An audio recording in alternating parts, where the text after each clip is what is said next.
નમસ્કાર, આપ જોઈ રહ્યા છો મંતવ્ય ન્યૂઝ. ગુજરાતની સેમીફાઇનલ સાથે હું રોનક મોઢવાડિયા.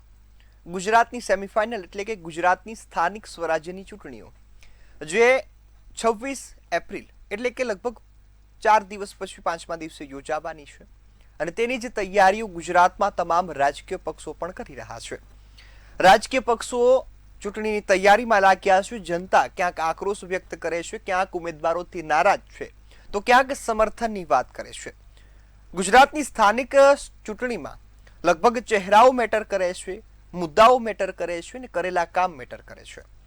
એટલે કે આ વખતે ચૂંટણીમાં શું કામ થયા છે આ મહત્વનો મુદ્દો છે, શું કામ નથી થયા આ પણ મહત્વનો મુદ્દો છે, વિપક્ષને કેમ આ વખતે મત આપવો આ પણ મહત્વનો મુદ્દો છે અને સત્તા પક્ષને ફરીથી કેમ ચૂંટવામાં આવે એ પણ મહત્વનો મુદ્દો છે.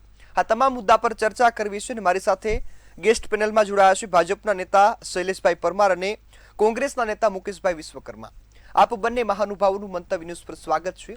શરૂઆત શૈલેષભાઈ હું આપનાથી કરીશ. ચૂંટણીનો પ્રચાર અત્યારે આપે જોરશોરથી ઉપાડી દીધો છે. જ્ઞાતિના સમીકરણો પણ અત્યારે ખૂબ જ કામ કરી રહ્યા છે, ઉમેદવારના ચહેરા પણ કામ કરી રહ્યા છે. કેવો પ્રચાર ચાલી રહ્યો છે? જનતા શું આશા રાખી શકે? જે પ્રકારે ચૂંટણી પંચે ચૂંટણીની જાહેરાત કરી અને તરત જ ઉમેદવારોએ ફોર્મ ભર્યા અને ફોર્મ ભરતાની સાથે જ ભારતીય જનતા પાર્ટી જે છે એ સેવા માટેની પાર્ટી હોવાના કારણે અમે તો પહેલેથી જ જ્યારથી ચૂંટણી માનો કે એક ચૂંટણી પૂરી થાય એટલે બીજી ચૂંટણીના કામે લાગી જતા હોય છે, સેવાના કામે પણ લાગી જતા હોય છે. અમારા માટે કોઈ અત્યારે ચૂંટણી આવે ને તાત્કાલિક જાગીએ એવું હોતું નથી. અમે તો ચરે વેતી સતત ને સતત કામ કરતા હોય. રહી વાત તાલુકા, જિલ્લા અને મહાનગરપાલિકાની નગરપાલિકાની ચૂંટણી, અત્યારે હું અમરેલી જિલ્લાના મોટા આંકડિયા જિલ્લા પંચાયત સીટ જે છે એમાં 18 ગામો આવે છે. 18 ગામનો મેં પ્રવાસ કર્યો છે, ધરાતલ ઉપર પ્રવાસ કર્યો છે. લોકોનો જોક ભારતીય જનતા પાર્ટી તરફ છે એ પણ મેં જોયું છે. અને જ્યારથી મહિલા અનામત બિલ જે છે, નારી શક્તિ અધિનિયમ જે બિલ છે એ કોંગ્રેસના કારણે નામંજૂર કરવામાં આવ્યું છે, એ નામંજૂર થતાની સાથે એક તો કોંગ્રેસની ડૂબતી નાવ હતી, એક તો માંડ ઉમેદવાર મળ્યા અને તરત જ આ બિલ નામંજૂર કર્યું એટલે તરત જ બહેનો જે છે એ બહેનોને એમ થયું કે વર્ષોથી અમે રસોડામાં હતા, રસોડાના બદલે લોકસભામાં લઈ જવાની તૈયારી થઈ, વિધાનસભામાં લઈ જવાની તૈયારી થઈ, ત્યારે અમારા આ બિલનો વિરોધ કર્યો, અમારા અધિકારનો વિરોધ કર્યો. એવી કોંગ્રેસ અમારે જોઈએ જ નહીં. એટલે મહિલાઓ પણ ખૂબ મોટી સંખ્યામાં ભારતીય જનતા પાર્ટીના ઉમેદવારને સમર્થન આપે છે. જે પ્રકારે નરેન્દ્રભાઈ મોદીએ દેશનો ડંકો વિદેશમાં વગાડ્યો છે એમાં પણ સમર્થન આપે છે. અને ભારતીય જનતા પાર્ટીએ જે કહ્યું છે એ કર્યું છે એ ખેડૂતો માટે 0% વ્યાજે ધિરાણની વાત હોય કે કિસાન સન્માન નિધિની વાત હોય. જી શૈલેષભાઈ. હા જી શૈલેષભાઈ, આપનો અવાજ આવે છે.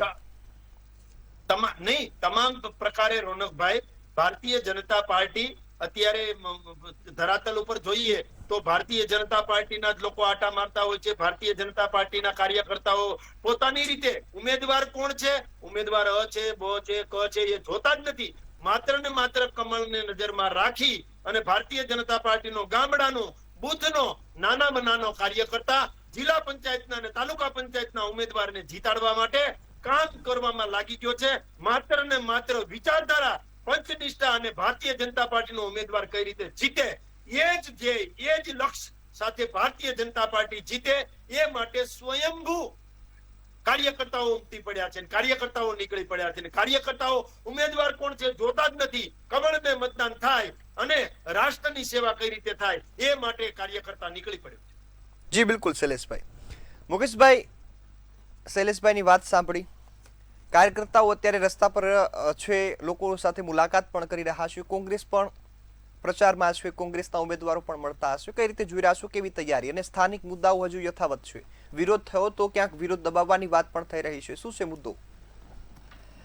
એકચ્યુઅલી જ્યારથી ચૂંટણી શરૂ થઈ ત્યારથી નહીં પણ લગભગ 7-8 મહિના પહેલાથી જે રીતે અમદાવાદ મહાનગરપાલિકાની ચૂંટણીમાં જે વિસ્તાર અમારો જેનો હું પ્રભારી છું, ઘાટોડિયા વિધાનસભાના 4 વોર્ડ આવે એ વિસ્તારમાં અમારા જે અત્યારે ઉમેદવારો છે એ અને જે કાર્યકર્તાઓ બીજા હતા એથી બધા જ વિસ્તારના રાઉન્ડો લેતા હતા. અને પ્રજાની પીડા કે તકલીફ કે શું વ્યથા છે એ જાણવાનો પ્રયત્ન કરતા હતા અને એના આધારે જ અમે કમિટમેન્ટ એટલે કે મેનિફેસ્ટો આપ્યો છે કે આ તકલીફો જે છે એ અમે દૂર કરવાનો 100% પ્રયત્ન કરીશું. અને એ 30 વર્ષના ભારતીય જનતા પાર્ટીના શાસન બાદ, ગઈકાલે ભારતીય જનતા પાર્ટી આવી હોય ને કદાચ 5 વર્ષમાં કામ રહી ગયા હોય તો બરાબર છે, પણ 30 વર્ષે પણ આજે સમસ્યા પાણી ભરાવાની પણ એ નિયમ છે, રોડ તૂટી જવાની સમસ્યા એમની એમ છે, ડ્રેનેજનું પાણી અને પીવાનું પાણી મિક્સ થઈ જવું એ પણ એમની એમ છે, તળાવો જે છે એ લિંક કરવાની વાત હતી એની બદલે તળાવોમાં ડબલ ત્રબલ 4 ગણા પૈસા ખર્ચવા છતાં આજે પણ તળાવો ઠેરના ઠેર છે. ઓક્સિજન પાર્ક જે બનાવ્યા છે 9-18 કરોડના ખર્ચે એ પણ અત્યારે રણ જેવા છે, એનું પાછળ કોઈ જોવા વાળું નથી. એટલે પ્રજાના ટેક્સના પૈસાનો જે દુર્વ્યય થઈ રહ્યો છે એ પ્રજા જાણી ચૂકી છે હવે.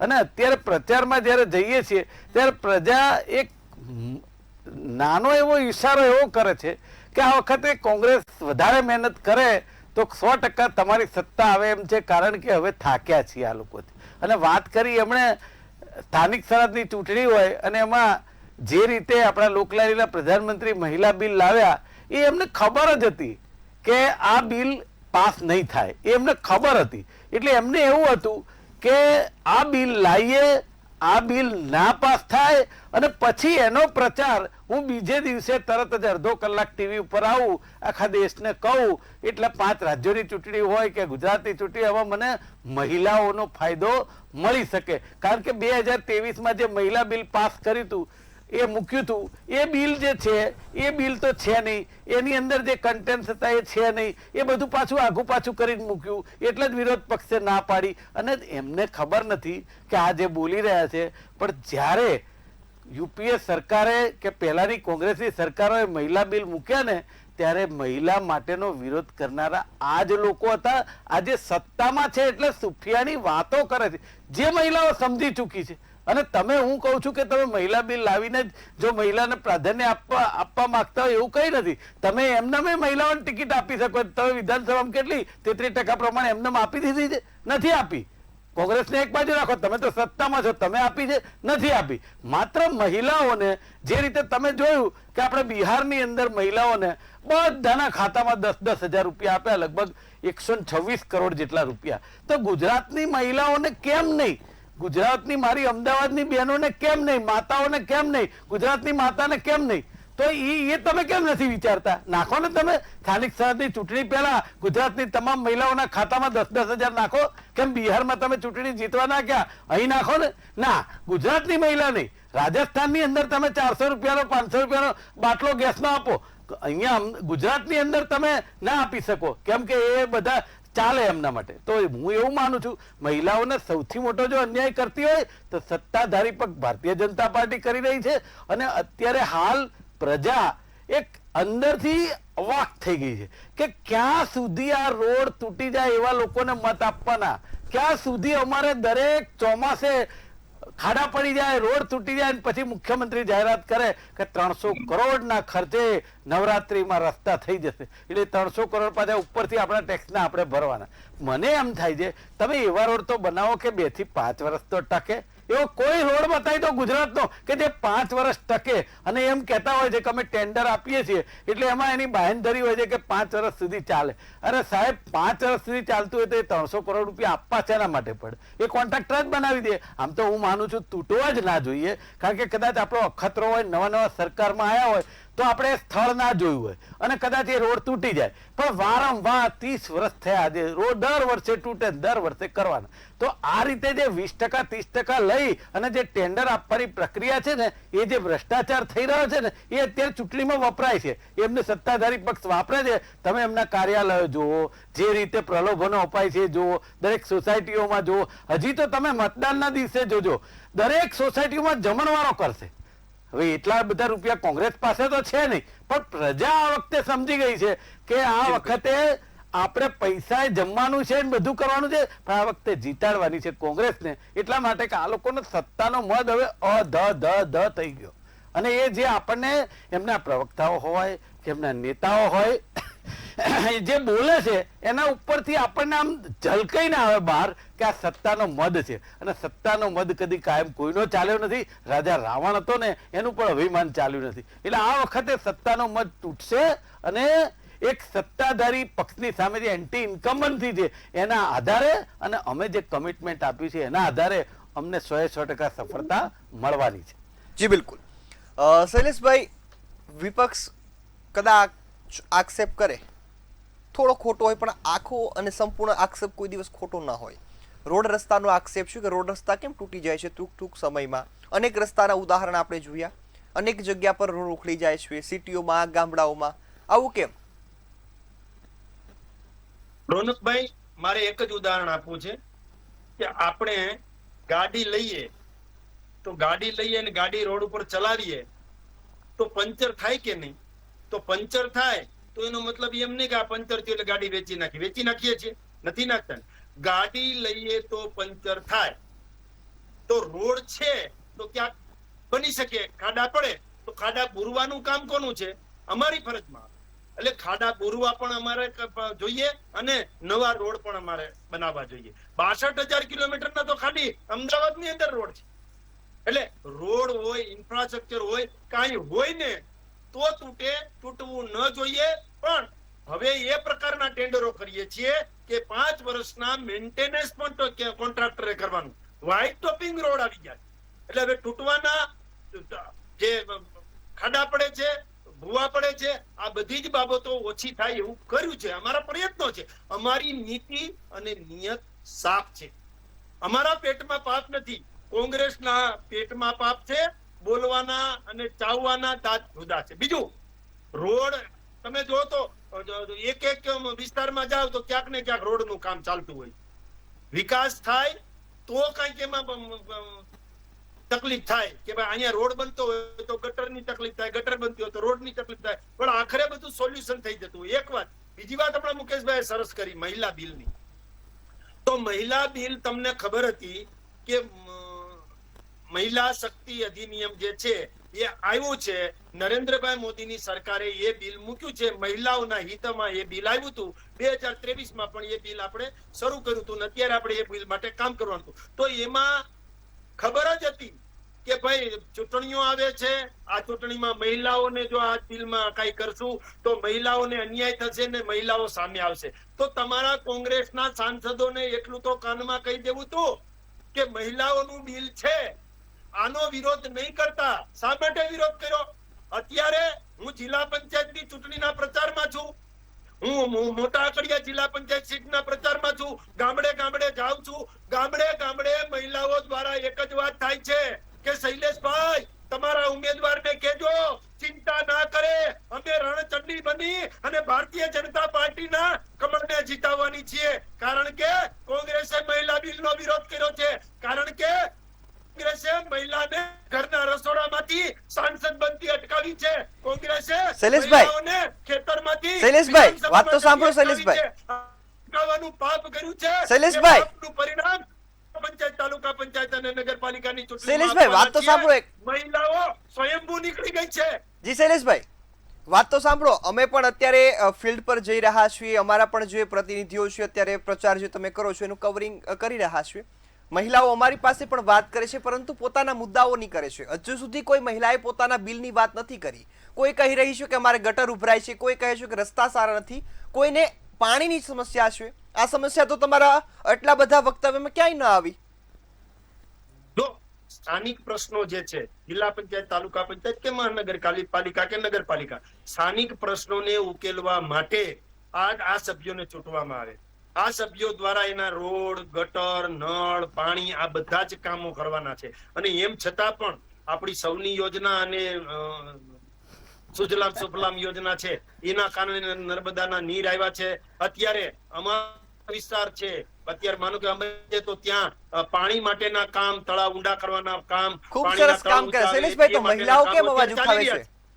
અને ખેતરમાં જે સોનું પકવે એવી ધૂળ પણ ખેતરમાં ખેડૂતોને મળી રહી છે. આવો એટલે શૈલેષભાઈ, આટલા આપની પાસે બધા આવો. કામો થઈ રહ્યા મેં છે. વાત સાંભળી ભૂતકાળમાં આપની. પણ એટલા કામ સરકારે કર્યા છે. જી શૈલેષભાઈ, એટલે આવો. કામ કર્યા છે અને નહીં થયા હોય અને કોઈનો પ્રશ્ન છે, અમારે પણ પ્રશ્ન આવતા હોય છે. અમે જઈએ છીએ તો પ્રશ્ન પુરુષો પણ કરે છે, સ્ત્રીઓ પણ કરે છે. મતદારનો અધિકાર છે, પ્રશ્ન કરે અને અમારી ફરજમાં આવે છે કે અમારે જવાબ આપવાનો હોય. જી અને શૈલેષભાઈ. માનો કે કોઈ કામ રોડનું નથી થયું, કોઈ સાંસ્કૃતિક હોલનું કામ નથી થયું, કોઈ ગટરમાં કઈ તકલીફ છે, મહિલાઓને કઈ તકલીફ છે, યુવાનોનું કઈ બાકી છે, ગામનું કઈ કામ બાકી છે, બે રોડને જોડતા રસ્તાનું કામ બાકી છે, કાચા શૈલેષભાઈ, આવું રસ્તાનું ફરીથી આપની પાસે આ કામ મુદ્દા પર. બાકી છે. તો આ બધા જ કામો કરવાના હોય છે અને કામ કરવા માટે જ લોકો આપણને ચૂંટતા હોય છે.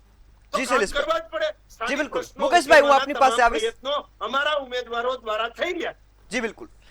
મુકેશભાઈ, જે રીતે મેં વાત કરી કે મહિલાઓ, મંતવ્ય ન્યૂઝ પર સૌ કોઈ દર્શક મિત્રો જોઈ રહ્યા છે કે મહિલાઓ અત્યારે ટીવી પર દેખાય છે, એમની બાઇટ આવે છે, એમની સાથે વાતચીત પણ થાય છે, સ્થાનિક મુદ્દાઓ ઉઠાવે છે. બિલનો હજુ કોઈ મહિલાએ મુદ્દો ગુજરાતમાં નથી ઉઠાવ્યો. કોઈ સામાન્ય ઘરની મહિલાને અત્યારે સંસદમાં નથી બેસવું. એને માત્ર પોતાના ઘરમાં આવતી સુવિધાઓ, એના ઘરની આગળથી પસાર થતો એક રસ્તો સારો જોઈએ છે, ઘરની આગળથી પસાર થતી ગટર સારી જોઈએ છે, અને સરકારને સીધી મહિલાને આ સુવિધા આપ્યા વગર સંસદમાં બેસાડવી છે. કઈ રીતે જોઈ રહ્યા છો મુકેશભાઈ? એકચ્યુઅલી એવું છે, જે એમણે વાત કરી ને કે મહિલાઓ રણચંડી બનવાની છે, એ 100% સાચી વાત છે. કે આવા ખોટા ખોટા ગતકડા ચૂંટણીના ટાઈમે લાવી અને મહિલાઓને ઉપસાવાની વાત છે ને, એ રણચંડી બનીને એમને જવાબ આપવાની છે અને કોંગ્રેસ પક્ષને આ વખતે જીતાડવાની. એ વાત સાચી છે, પણ એમને બોલવું પડે ટીવીમાં, એમાં આપણને કંઈ વાંધો નથી. બીજી વાત છે, એમણે કહ્યું કે રોડ થાય તો તૂટે, એટલે તૂટે એવો જ રોડ બનાવવાનો, ભૂવા પડે એવો જ રોડ બનાવવાનો, એવું નિશ્ચિત છે? એવું ન હોય ભાઈ. આપણે 5 વર્ષની વાત કરીએ તો 5 વર્ષ રોડ તો ટકવો જોઈએ ને. તમે તમારા ગુજરાત વિધાનસભાના કેગના રિપોર્ટ જોઈ લો એટલે તમને ખબર પડશે કેટલા રૂપિયા તમે ખોટા બરબાદ કર્યા. હવે બીજી વાત એવી છે કે આપણે દરેક ડિબેટમાં દર ચોમાસે કહ્યું છે કે ભાઈ રોડ તૂટે છે, બ્રિજ તૂટે છે અને બ્રિજો ઉતારી લેવા પડે છે, તો એવા ટાંકીઓ પડી જાય છે. તો એવી જગ્યાએ તમે બોર્ડ લગાવો એક અને લિસ્ટ મૂકો કે આ આપણા લોકસભાના સાંસદનો ફોન નંબર, આ આપણા ધારાસભ્યનો ફોન નંબર, આ કોર્પોરેટરનો ફોન નંબર અને આ રિલેટેડ અધિકારીનો ફોન નંબર. આનું બોર્ડ લગાવો. આ માંગ અમારી કદાચ 10-15 વર્ષ થઈ ગયા છે. કેમ નથી લગાડતા? તમારા પેટમાં શું પાપ છે? પેટમાં પાપ એવું છે કે પ્રજાને પેલો જે નંબર આપ્યો છે ને કે તમે આ નંબર કરો એટલે તમારી ફરિયાદ લેવાઈ જશે, તમે અડધો કલાક ફોન પકડી રાખો ત્યાં સુધી ઓલો નંબર લાગે જ નહીં. અને લાગે ને એટલે કે મેં ફરિયાદ લઈ લીધી છે, મારું કામ ફરિયાદ લેવાનું છે, થાય ના થાય તમારે જોવાનું. આ જવાબ અસંખ્ય વાર લોકોએ પણ સાંભળ્યા છે, આપે પણ સાંભળ્યા છે, અમે પણ સાંભળ્યા છે. એટલે ત્રસ્ત પ્રજા છે. તમે જુઓ, એ જે કહે છે ને ખેડૂતોના, સાહેબ ખેડૂતો 12 મહિનામાં 12 વાર તો આંદોલન કરે છે. આંગણવાડીની બહેનો 12 વાર 12 મહિનામાં ઉપવાસ ઉપર ઉતરે છે. તમે જો પ્રશ્ન જ સોલ્વ કરી નાખવાનો હોય તો આજ મહિલાઓ જ છે, આંગણવાડીની બહેનો એ મહિલા જ છે, કઈ મહિલા નથી એવું નથી. તો તમે એ મહિલાના જે ખરેખર પાયાના પ્રશ્નો છે એના ઉપર ધ્યાન કેમ નથી આપતા? તમે સંસદની ધારાસભ્યની પછી વાત કરો. અને તમારે જો સંસદમાં મહિલાને બેસાડવી છે, તમારો એવો આગ્રહ છે, આપણા લોકલાડીલા પ્રધાનમંત્રી બહુ જ ઉત્સુક છે, તો તમે એમનેમ ટિકિટ મંડો ને આપવા. અડધી 50% ટિકિટ આપી દો ધારાસભ્યમાં, ભારતીય જનતા પાર્ટીની લોકસભામાં આપી દો, એમનેમ બેસી જશે, તમે જ જીતો છો. એટલે તમે આ જે સુફિયાણી અને મહિલાઓને ઉપછાવાની વાત કરો છો, એ બધી જ ખબર પડી ચૂકી છે ગુજરાતની મહિલાઓને અને દર્શકો પણ જોઈ રહ્યા છે. પણ એક વાત નક્કી છે, કોઈ પણ ઘડો છે ને ભરાય એટલે છલકાય, અને આ તમારો ઘડો હવે છલકાઈ ગયો છે. ભલે તમે વાત કરો તમારી સીટમાં, તમે જાઓ તમને એમ કે તમને વોટ નહીં દઈએ. કોઈ દાડો અત્યારની પ્રજા એટલી ભણેલી ગણેલી છે કે તમે જે ઉમેદવાર પ્રચારમાં જાય એને ક્યારેક તમને મત નહીં દઈએ. એ તો તમારી મતપેટી ખુલે ને ત્યારે જ ખબર પડે કે આ પ્રજાએ આપણું શું કર્યું. અને ખરેખર અત્યારે જે શહેરની અંદર પણ સર્ટિફિકેટ કઢાવવા માટે, કદાચ રોનકભાઈ તમને ખબર હશે કે ભણતા છોકરાઓ છે, કોલેજના છોકરાઓ, એ જે સર્ટિફિકેટો કઢાવવા જાય, જાતિનું પ્રમાણપત્ર હોય, તો સાહેબ સર્વર ડાઉનના બોર્ડ લાગેલા હોય. બીજે દાડે બિચારો નોકરીનો ધક્કો ખાઈને પાછો જાય, પાછું એ જ બોર્ડ લાગેલું હોય, અને બહાર એક જણો ઉભો હોય કે 500 રૂપિયા આપો તો હું કરી દઈશ. એટલે એ જે ભ્રષ્ટાચારથી થઈ જાય તો તરત સર્વર ચાલુ થઈ જાય. આ ઠેક ઠેકાણે ગુજરાતના દરેક વિભાગમાં ભ્રષ્ટાચાર ચાલુ છે. કોર્પોરેશન હોય, તાલુકાનું હોય કે કોઈ પણ ટાઉન હોય, આ પરિસ્થિતિ સુરતની અંદર, ભાવનગરની અંદર, જામનગરની અંદર અને બરોડાની અંદર અને અમદાવાદમાં આ પરિસ્થિતિ કેટલીક જગ્યાએ તો મેં અમદાવાદના વાડજમાં મેં જાતે અનુભવેલી છે, બરાબર. તો મને એવું થાય છે કે તમે આટલી બધો પ્રોબ્લેમ હોય અને પ્રજા જો તમને જ જીતાડી દે એવું તો કેવી રીતે શક્ય બને? તમે સત્તામાં આવી ગયા એટલે તમે એમ કહો સત્તાના સવાલ, પણ સવાલનો જવાબ તો હોવો જોઈએ ને. અને વાત રહી વિરોધ પક્ષની, તો શૈલેષભાઈ તમારા ભારતીય જનતા પાર્ટીમાં પણ કહેજો ને તમે પણ સાંભળો કે આપણા લોકશાહીના બંધારણમાં એક એવો વાક્ય છે કે જ્યારે સત્તા પક્ષ પ્રજા માટેના કોઈ પણ પ્રશ્નો સોલ્વ કરવામાં જો એ ઊણી ઉતરે તો વિરોધ પક્ષ એનો કાન ખેંચી અને એને બતાવે. એ પાણીમાંથી પૂરા કાઢ્યા ન કહેવાય, એને બંધારણીય હક કહેવાય, અધિકાર કહેવાય.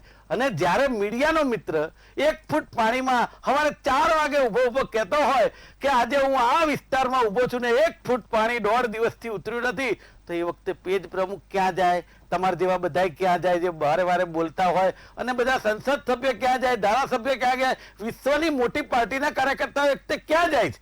સાહેબ, એવા વિસ્તાર છે ત્યાં 2 દિવસ પાણી નથી ઉતરતું. તમે સીધી નર્મદાની વાત કરો. અરે ભાઈ, નર્મદાનો પાયો કોણે નાખ્યો હતો? બરાબર છે, તમે જે કામ કર્યું આજે 30 વર્ષ થયા ગુજરાતમાં.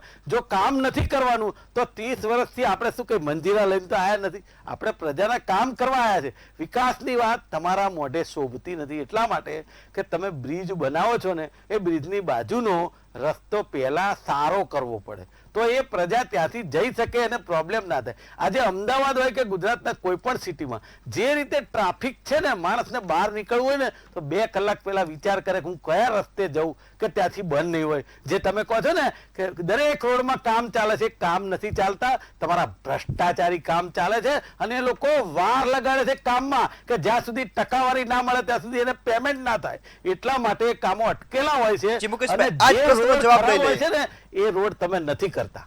જી બિલકુલ. શૈલેષભાઈ, જે રીતે વિરોધ પક્ષની વાત છે નકારી ન શકીએ, આ સ્થિતિ વાસ્તવિક છે. કદાચ વિરોધ પક્ષનું કામ છે વિરોધ કરવાનું અને એ બંધારણીય અધિકાર પણ છે, ભલે વિરોધ કરે. 30 વર્ષથી શાસન ગુજરાતમાં ભાજપનું છે, જવાબદારી કોની? તો વિરોધ પક્ષે વિરોધ જ કરવાનો હોય અને મુકેશભાઈ અને એના વડવાઓ માતાજીની દયાથી જ્યાં સુધી રાજકારણમાં રહે ત્યાં સુધી વિરોધમાં જ રહે, વિરોધ કરતા જ રહે, એવી હું એમને શુભકામના આપું છું. માત્ર વાતો કરવી, વાતોના વડા કરવા, આ કઈ રાજનીતિનો ભાગ નથી. રાજનીતિ એટલે લોકોની કરવી પડે, દુઃખમાં ભાગ લેવો પડે, એ દુખાય ત્યારે આપણે એની સાથે રહેવું પડે. આ વાત છે. મૂળ વાત શું છે એ તો એ લોકો ભૂલી જાય છે. હમણાં એને ઘોડા અને આમે કોંગ્રેસના રાહુલ ગાંધીજી હોય કે આ મુકેશભાઈ હોય, ઘોડા તો હોય. હવે આ તમે આ ચૂંટણીમાં રેસના ઘોડાને ઉતારવાના છો, લગ્નના ઘોડાને ઉતારવાના છો કે લંગડા ઘોડાને ઉતારવાના છો કે સર્કસના ઘોડાને ઉતારવાના? એક વાત. બીજું, અમારા દેવ દુર્લભ કરોડો કાર્યકર્તાઓ અત્યારે વિચારધારા માટે નીકળી પડ્યા છે. 1 કરોડ જેટલા અમારા પ્રાથમિક સભ્યો જે છે ને એ નીકળી પડ્યા છે અને અમારા 1,25,000 સક્રિય સભ્યો છે ને એ ગામડે ગામડે નીકળી પડ્યા છે. અમારા 50,000 બૂથના જે પ્રમુખો છે એ બૂથના પ્રમુખો પોતાના બૂથમાં કામ કરી રહ્યા છે. તમારા માટે હજુ તો કયું ગામ આવે છે એ તમારા સભ્યો ગોતી રહ્યા છે. શૈલેષભાઈ, પ્રચાર તો પછી તમે ત્યાં કરો જ છો. શૈલેષભાઈ, ભારતીય જનતા પાર્ટીએ લોકોના હૃદય શૈલેષભાઈ, વાત તો સાંભળો. દીધું હોય ત્યારે તમારા સભ્યો હજુ ક્યાંય જેને શૈલેષભાઈ, જાગ્યા નથી યાર. શૈલેષભાઈ, પ્રચાર તો તમે ફિલ્ડ પર કરો છો, ટીવીમાં આવો ત્યારે તો જનતાના મુદ્દા ઉઠાવો. નર્મદાની વાત હમણાં કરી કે નર્મદાનો પાયો અમે નાખ્યો. હાલો, પાયો તમે નાખ્યો. નર્મદામાં 1,20,000 કિલોમીટરનું પાઇપલાઇન નેટવર્ક ને 19 કેનાલ નેટવર્ક છે. 30 વર્ષ થયા પણ આ 30 વર્ષ થયા તો તમારે કઈ કરવાનું નહોતું. વાત કરવાનો અધિકાર મુકેશભાઈ, રોનકભાઈ, હા, મુકેશભાઈને અધિકાર જ નથી નર્મદા યોજનામાં વાત કરવાનો. કારણ કે નર્મદા યોજનાના વિરોધી મેઘા પાટકર એના ખંભે રાહુલ ગાંધીજી નીકળતા હોય એને જી શૈલેષભાઈ, જી બિલકુલ. શૈલેષભાઈ, મારું કેવું એવું છે, મુકેશભાઈ, હા, મારું કેવું એવું છે કે અમને અધિકાર નથી નર્મદાનો પાયો નાખ્યો હોવા છતાં તમને અધિકાર છે કે અમે આટલી લાઈનો નાખી, તો 30 વર્ષમાં એ લાઈનો કોઈ પણ સરકાર હોત ને એને નાખવી જ પડી હોત. તમે કઈ નવાઈ નથી કરી દીધી, કારણ કે કોઈનો ટેક્સનો પૈસો તમે નથી લીધો એવું બન્યું છે? જ્યાં કામ નથી થયા એનો ટેક્સ માફ કર્યો છે? ના. આપણે ટેક્સ તો સવારે ઉઠે ત્યાં રાત્રે સુઈ જાય ત્યાં સુધી ટેક્સ લઈએ છે. તો પછી આપણે એવું ના કહી શકીએ કે અમે કામ કરીએ છીએ. કામ કરવાના જ હોય સત્તામાં હોય તો, નહીં તો પછી સત્તા છોડી દેવાની હોય. જી મુકેશભાઈ, બિલકુલ આપની વાત 100% સાચી છે. સમયની મર્યાદા છે એટલે કાર્યક્રમને સમાપ્ત કરવો પડશે. આપ બંને અમારી સાથે જોડાયા, ખૂબ સરસ ચર્ચા કરી બદલ આપનો ખૂબ ખૂબ આભાર. હાલ તો ચૂંટણીનો માહોલ છે અને ચૂંટણી વચ્ચે સત્તાપક્ષ વિપક્ષ બંનેની ભૂમિકા છે પ્રચાર કરવી. જે પણ ઉમેદવાર હોય પ્રચાર કરે. જોવાનું જનતાએ છે કે કોને મત આપવો. ન તો વિપક્ષને ના જાય ન તો સત્તાપક્ષને જાય, પરંતુ જે કામ કરનાર વ્યક્તિ છે તેને મત જોવો જોઈએ. જે તમારું કામ કરે, જે તમારો અવાજ બને તેને મત આપવો જોઈએ. આ ખૂબ જરૂરી છે. આશા છે કે તમે તમારો નિર્ણય સારી રીતે કરશો. ચૂંટણીના પરિણામ પણ તમારા ધાર્યા મુજબના આવશે. આ આશા સાથે અહીં કાર્યક્રમ સમાપ્ત કરીએ છીએ. ફરીથી મળીશું એક નવા મુદ્દા સાથે. ત્યાં સુધી મને રજા આપશો. નમસ્કાર.